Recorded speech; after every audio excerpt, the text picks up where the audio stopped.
Hello, everybody. So this is going to be the lecture for the first half of chapter 13. So this next unit, the last unit, you guys have made it, is chapter 13, which is the spinal cord, and chapter 15, which is going to talk about some sensory receptors and pathways and a little bit about reflexes. This one has reflexes too, okay?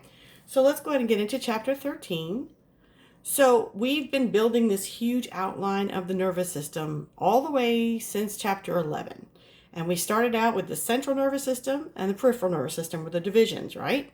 So in the central nervous system, we just finished a chapter on the brain, but we had not really discussed the spinal cord. So this is the chapter that addresses the spinal cord. And we have the processing centers like all the different cortices and things like that, okay? The peripheral nervous system has cranial nerves and spinal nerves. Now, you were introduced to the cranial nerves in chapter 12. So even though we put them in the brain chapter, they're actually part of the peripheral nervous system. In this chapter, we're going to discuss spinal nerves, which of course come off the spinal cord. The spinal cord is central nervous system, but the spinal nerves are peripheral nervous system. And these are the ways that we get sensory input and motor response pathways from and to the brain. So what in the heck is a reflex? A reflex is an automatic programmed response that's triggered when you have a particular stimulus. Now we have spinal reflexes and we have cranial reflexes. So cranial reflexes would come in through cranial nerves and spinal reflex will travel on spinal nerves.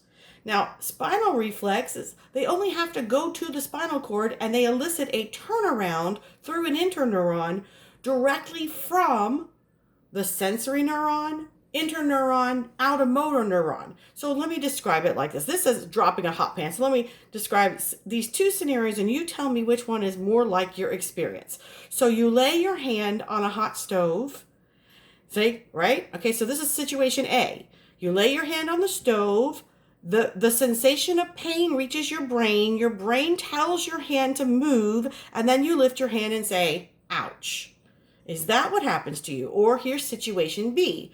You lay your hand on the hot stove, you take your hand off the hot stove quickly, and then a couple of seconds later you feel, ouch, pain. Okay, if you think about those two, probably what's happened to you more often is B, right? You touch the stove, your hand moves away before you even register in your brain the temperature or the pain, and that comes later.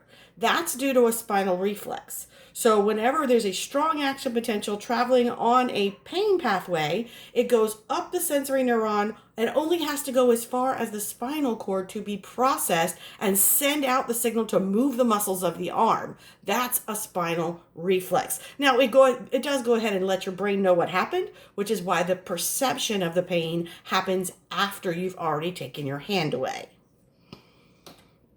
Okay, so again, sensory receptors that come over cranial nerves bring in input, and they go right to the reflex centers in the brain, and they come out cranial nerves for cranial reflexes, right?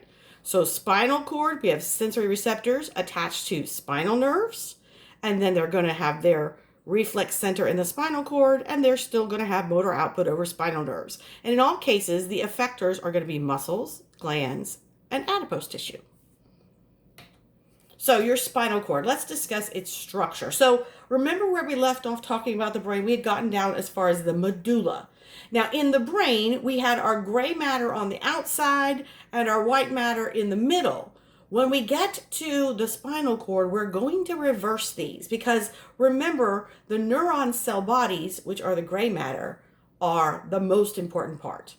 Okay, so we want to protect those by wrapping them up in myelinated axons. So in the spinal cord, we're going to swap the positions of the gray matter and white matter. We're going to tuck the gray matter in the middle, and we're going to put the white matter down the outside. And then we're going to cover it over with the same three meninges that we have on the brain. They're just going to continue off the brainstem, and we're going to take them all the way down the spinal cord. Now, the spinal cord's job is to be the bridge between the body and the brain. So it's going to be carrying sensory information from the body up to the cortex and motor information from the cortex down to the body. Okay? And then once we leave the spinal cord, we're going to have bundles of axons that leave the spinal cord. Those are going to become our spinal nerves. So just some interesting information about the spinal cord. It's only 18 inches long, which means it actually stops up in your back around vertebrae L1, so lumbar 1 or somewhere in lumbar 2, because your spinal cord stopped growing when you turned age 4. But you obviously are a lot taller than you used to be at age 4. Okay, it's also divided into 4 regions: cervical, thoracic, lumbar, and sacral. And hopefully a little bell just went off in your head, and you remembered that those are the same regions that we talked about for the vertebral column, for the different kinds of vertebrae, right?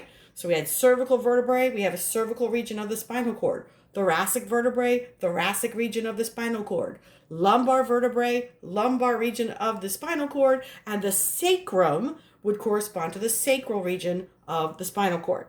Now, when you look at the cord by itself, it has bilateral symmetry. That means if you divide it in half, right to left, both sides will look the same.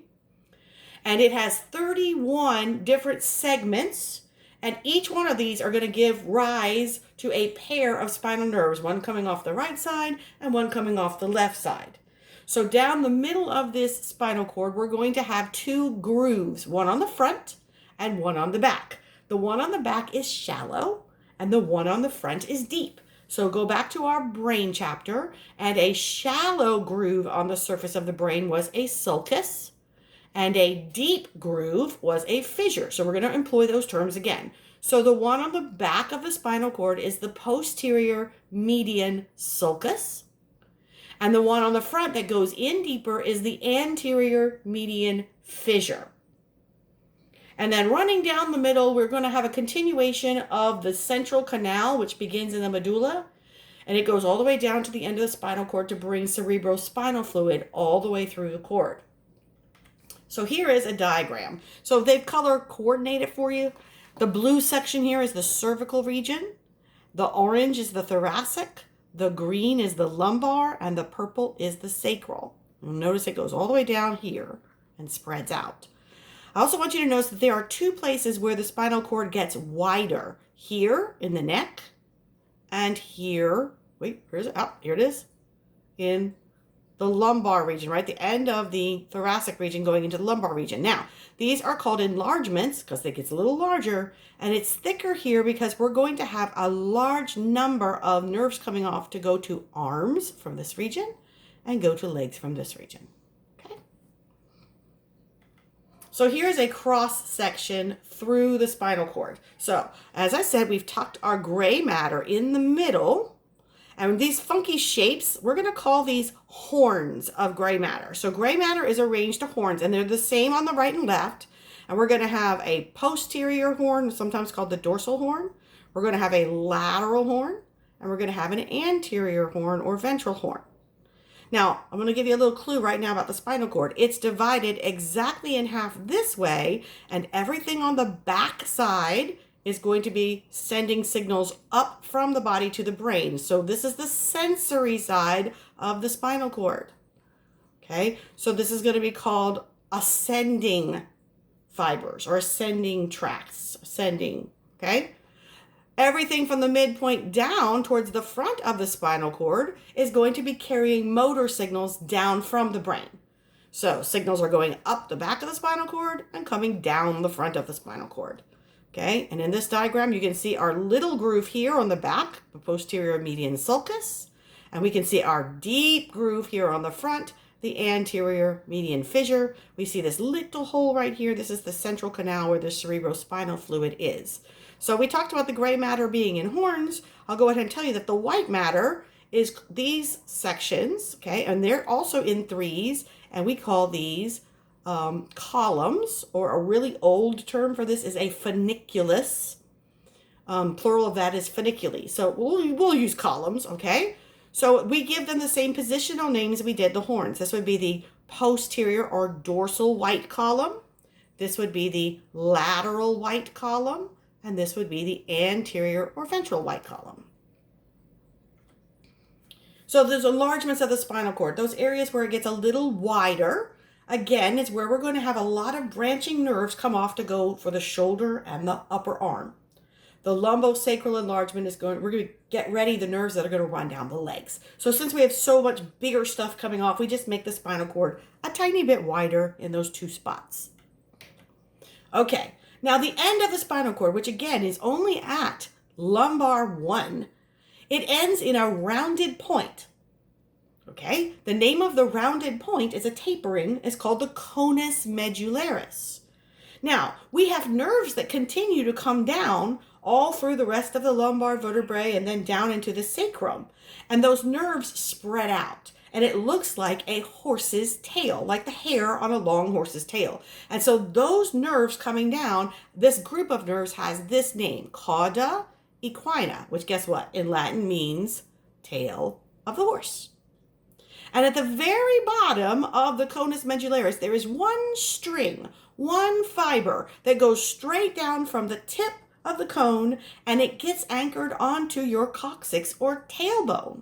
And the name of that is the filum terminal or end fiber. And the job of the filum terminal is to actually hold your spinal cord down and anchor it to the bottom of your spinal column. That way it doesn't bounce up and down inside the canal. So let's look at these new structures here. I've already talked about the two enlargements, right? And then they kind of made it weird because they overlapped purple and green. The conus is this purple area here, and then it goes down to a point, and then all these other nerves that spread out. This is my cauda equina. And then they made this one yellow. The filum terminal comes off the end of the conus and goes all the way down, and it comes down and joins to the coccyx right there. Now, when we are going to send pieces off of the spinal cord, either we're going to have incoming ones going into the sensory side or outgoing signals from the motor side, we create what are called roots. So on the front, again, the front of the spinal cord is only for outgoing signals. What we're going to have are axons of motor neurons. So these are going to be neurons carrying messages coming down from the brain. And as those axons leave the spinal cord through the front, they form what we call the anterior or ventral root. The posterior root is actually going to come from somewhere else. It comes from the neurons attached to the sensory receptors out at the body. So the receptor, let's say it's at your fingertip in your skin. Then we're going to have a very long process, and these are going to be unipolar neurons where we just kind of like have it hanging off the side. Okay, so we have one long process that is carrying the signal from the receptor. The cell body of that neuron is going to be outside the spinal cord. So if it's outside the spinal cord, it's not a nucleus, right? A cluster of neuron cell bodies that's not part of the central nervous system will be called a ganglion. And so this one is called the spinal ganglion, or because it's going to give rise to the dorsal root, it's called the dorsal root ganglion. So the signal will go up into the dorsal root ganglion, and then the axon will go into the back of the spinal cord as the dorsal root. And then they divide into rootlets. Okay, so let's see if we have an image of that. There we go. So I know it was a lot of words and not much explanation. So the gray matter in here is where neuron cell bodies are. Okay, so let's talk about the front. Since these are motor neurons, the neuron cell body would be right here. All of the lateral horn and anterior gray horn. The axons will leave together as a cluster, and they will form their myelinated white matter, and they will form the anterior root. Now, we're going to have some receptor way out here at the body. We have this long process of myelinated part of the neuron. It's a dendrite right now, right? It's going up. And then the cell body is in here in the spinal ganglion. And then it goes out by the axon, which is going to have a whole bunch of axons coming out of the spinal or dorsal root ganglion. And they're going to go into the back of the spinal cord to the sensory side. So this cluster is called the posterior or dorsal root. Now, when these two come together right here, when we have the posterior or dorsal root and the ventral root, once they merge, this is the official definition of a spinal nerve right there. Okay. So spinal nerve is formed by the joining of the posterior and anterior roots. And you notice, let me go back an image here, there's one coming out from either side. So they're always in pairs.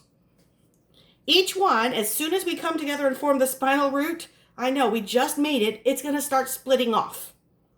It's going to have a set of two that on your lab model, if you've watched this video on the spinal cord, it's called the rami communicantes. It's the two together. But these are two branches. They're actually made of the white ramus and the gray ramus, and they are going to communicate between that spinal nerve and the autonomic nervous system. Okay, so we'll learn about them a little bit later. We're also going to send a branch around to the back of the body. It's going to be called the posterior or dorsal ramus. And where it's going to go is going to go to the skin and muscles of the back. It's going to be bringing information from the skin and controlling the muscles of the back. That happens regardless of where we are along the spinal cord. It always goes to the back side of the body. The anterior ramus, well, it's kind of depends on where we are along the spinal cord. It has two options. It can just wrap around to the front of the body and bring in sensory information from the skin of, like, say, the chest or the abdomen. Okay, that would be jobs of an anterior ramus. Control the muscles of the chest and the abdomen. Or it can go off from here and branch and go down a limb, like an arm or a leg. Once it comes around to the front, it's just an anterior ramus, but if it goes off to a limb, it'll go through these entanglements of nerves, and then we're going to call it a peripheral nerve. So the anterior ramus will either just stay an anterior ramus or will go on to become a peripheral nerve. All right, so how do we name the spinal nerves?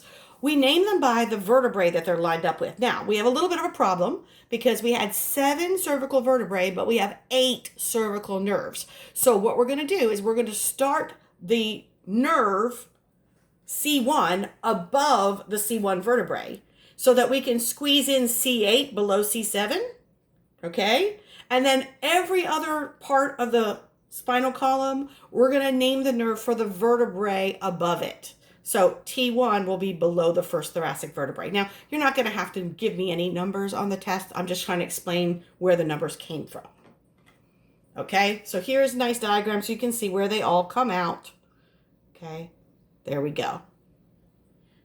Now, again, the spinal cord itself is covered with the same 3 meninges that we had on the brain. So we have the dura mater outside, followed by the arachnoid mater, followed by the pia mater.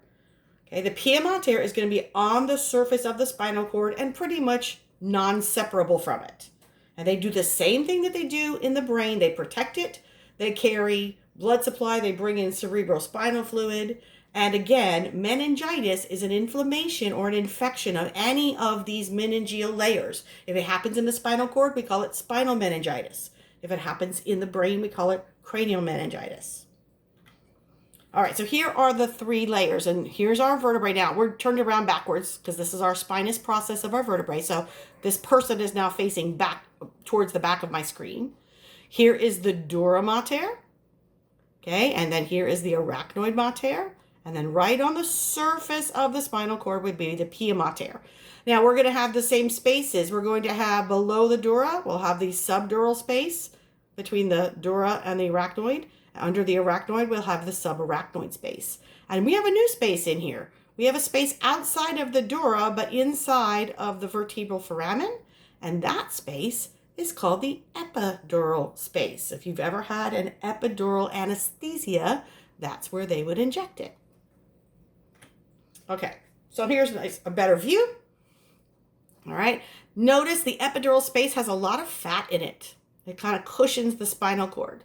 But it happens between the bone and the dura mater. The dura mater is this outermost layer. Then I have the subdural space. Then I have the arachnoid mater and the subarachnoid space. And then I have the pia mater. Now look at this. There's this little fin here and here and here that are attaching this spinal cord and kind of anchoring it out to the dura. That's actually a little bit of the pia mater that forms a fin-shaped ligament called the denticulate ligament. Also, let's go over here and talk about those different branches that come off. So again, this is the back of the person. So as this is the dorsal side, dorsal root. This is the ventral root. They merge, and right here it's a spinal nerve. And then immediately I send off the posterior ramus. Here are my rami communicantes, and this anterior ramus is either going to come around to the front or going to start to go down into an arm or a leg. Okay, a little more detail about the meninges. The dura mater is really tough, filled with collagen fibers. I wish we'd been able to do the sheep brain dissection, because that is actually part of your dissection, removing this from the brain. And you will see it is a tough mother. Okay, so the dura mater of the spinal cord has been continuous with the one from the cranium, and it actually is part of the periosteum of the occipital bone in the skull. And we're going to have the epidural space and the subdural space. The arachnoid has its same two layers. It has the solid layer called the arachnoid membrane, and then the arachnoid trabeculae go into this subarachnoid space. That's the webby part. The subarachnoid space fills with cerebrospinal fluid that has come out from the bottom of the spinal cord, and it surrounds the outside. And if you ever had a lumbar puncture or a spinal tap, rather than just staying in the space above the dura, they actually have to go through the dura, through the arachnoid, into the subarachnoid space to remove fluid.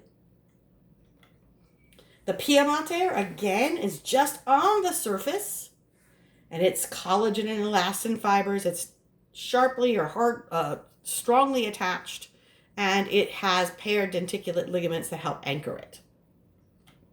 Here is an actual spinal cord. Isn't that kind of creepy? We're looking at the front. So this is the anterior median fissure. These would be my rootlets for the ventral roots. Okay, so this would be motor function. And then you can see these kind of fins running down the side. Those are the denticulate ligaments. Okay, so like I mentioned before, in our spinal cord, gray matter, which is made up of the unmyelinated cell bodies, any neuroglial cells, and any unmyelinated axons, is going to be in the center of the spinal cord, where white matter, which is made up of mostly myelinated or lightly unmyelinated axons, is going to be to the outside. So the gray matter is arranged in horns. If it's a mass, there would be nuclei in there, right? We're going to call those big shapes horns, and we have the posterior horn. Since this is on the back, we know it has to do with sensory information. So these are neurons. They're carrying sensory information. Anterior horn or ventral horn is going to be motor nuclei. And in particular, the anterior horn is for voluntary muscles. That's it. Somatic motor system. And then the lateral horns are also downgoing motor signals, but these are for visceral functions. That's guts. So that's your autonomic nervous system. Somatic nervous system, autonomic nervous system, sensory nervous system. Now we connect the two sides of gray matter, and that little bridge that runs through the middle is called the gray commissure. Now it goes around the central canal, the hole in the middle. So we have a little branch that goes around the back, that's the posterior gray commissure. A little branch that goes around the front, that's the anterior gray commissure. So here's an actual photo micrograph of the spinal cord. So this is the gray commissure, this is the posterior part, there's the central canal, there's the anterior part. Okay, again, make sure you're watching the lab videos as you're learning this. It will really make it come together. The white matter is organized in columns or funiculi, and we name them the same way. Posterior white column will be carrying signals that are on myelinated sensory neurons, myelinated axons of sensory neurons.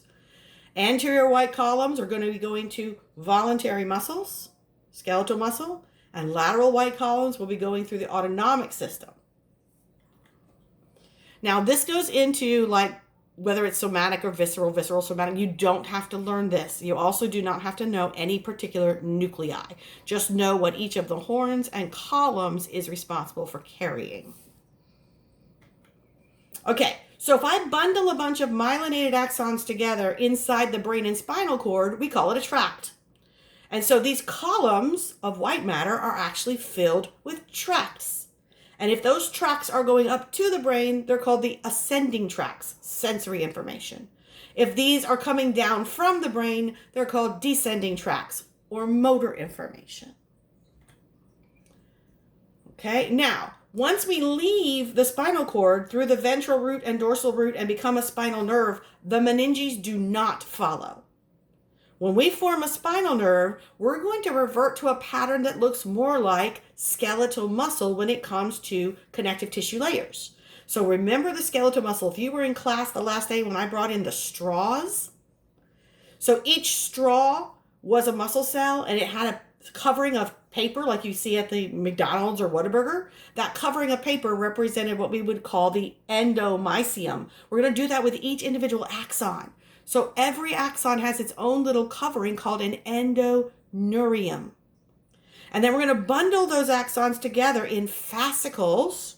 And we're going to wrap each fascicle with another connective tissue layer. We called it a perimysium in the muscle. In the nerve, it's called a perineurium.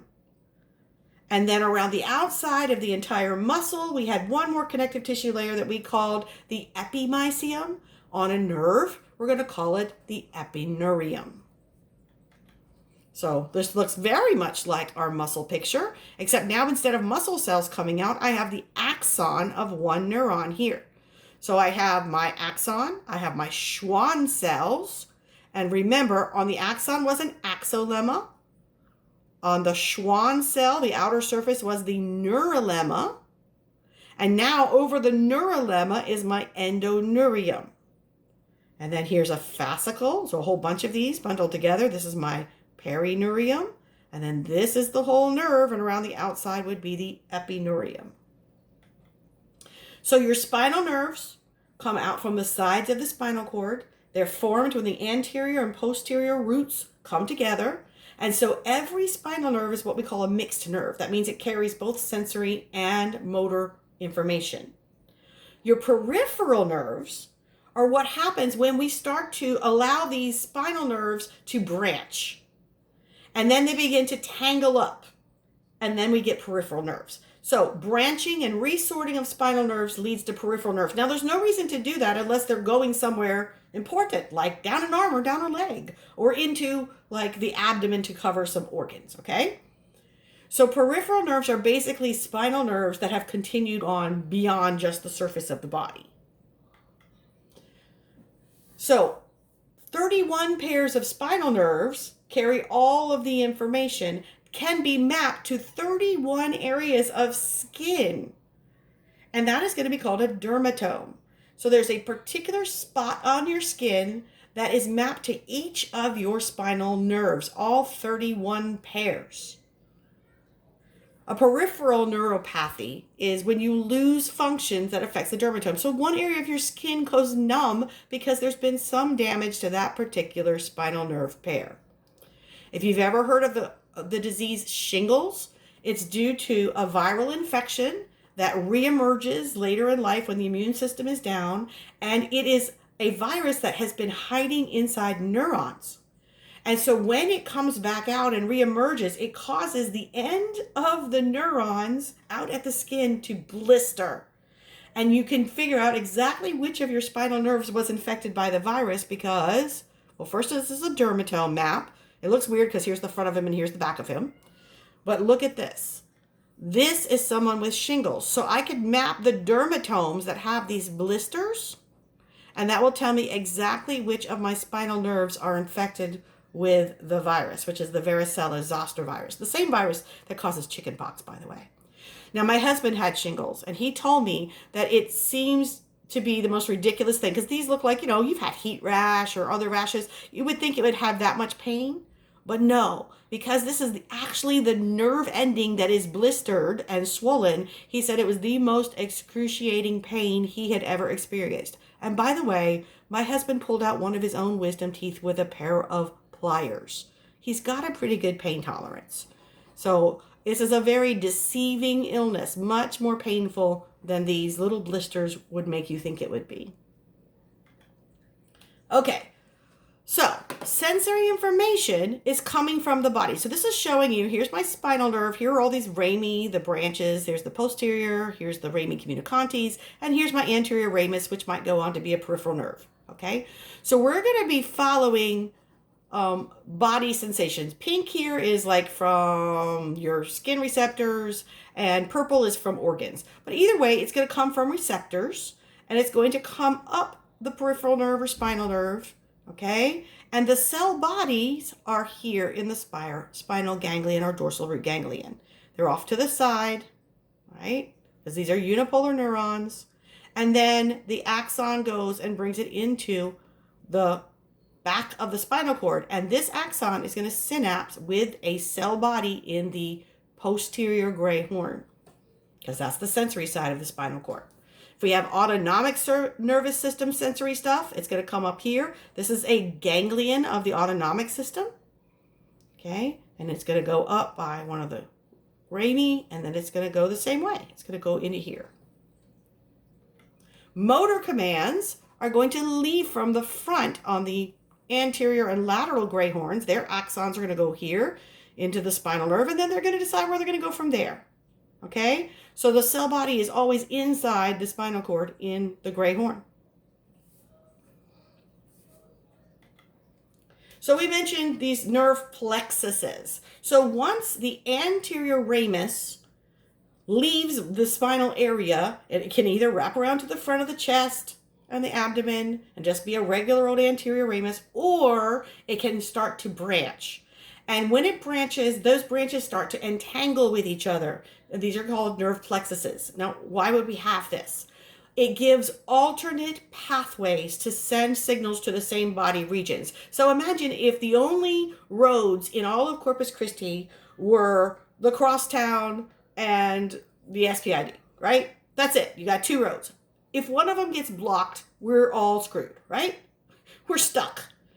Instead, we have alternate routes to get to the same places. It took me a while to learn this about Corpus. I haven't been around that long. It's only been here 4 years. But learning which roads ran which direction. But I can now pretty much always get around traffic or get around an accident because there are many, many ways to get to the same place. We're going to do the same thing in our body. So we're going to have 4 major areas where we have these entanglements and branchings of nerves called plexuses. We're going to have one in the neck, the cervical plexus. One in the arm, the brachial plexus. One in the back, the lumbar plexus. And one in the sacral area, the sacral plexus. Okay, so you can see them. Here's my spinal nerves. The ones in the thoracic region just go straight, just stay as an anterior ramus. The ones in the neck and up here in the upper shoulder have this like intertwining. And then they go down. Same thing in the back of the sacrum. Now for these, I'm not going to make you learn every single nerve. I'm going to point out the ones I want you to know for the test, okay? So from the cervical plexus, the only one I care that you know is this one in dark print, the phrenic nerve. The phrenic nerve is the nerve that comes off the spinal cord that normally controls your diaphragm. And what does your diaphragm do? It makes you breathe. Now, the phrenic nerve is the normal controller. You also have a connection from your vagus nerve. If you remember the vagus nerve from the last test, chapter 14, the vagus nerve also controls your diaphragm. So if the two of them are